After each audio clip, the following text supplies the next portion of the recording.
দর্শক মণ্ডলী আসসালামু আলাইকুম। আমাদের ট্রাইকো কম্পোস্ট সারের প্রসেসিং শুরু হয়ে গেছে আলহামদুলিল্লাহ।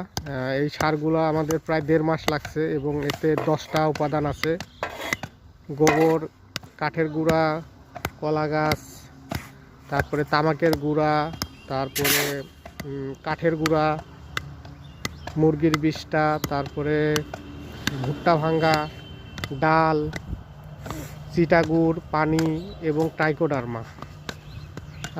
এই কয়টা উপাদান দিয়ে আমরা এই সারটা তৈরি করি এবং এই নেটে এটা চালার পরে এটা দেখেন খুব সুন্দর সার তৈরি হচ্ছে। এই যে দেখেন খুব সুন্দর কোয়ালিটি, এটা খুবই সুন্দর সারের, গন্ধহীন এবং খুবই উজ্জ্বল কালার। তো ইনশাল্লাহ এটা আমরা বাজারজাতকরণ শুরু করব।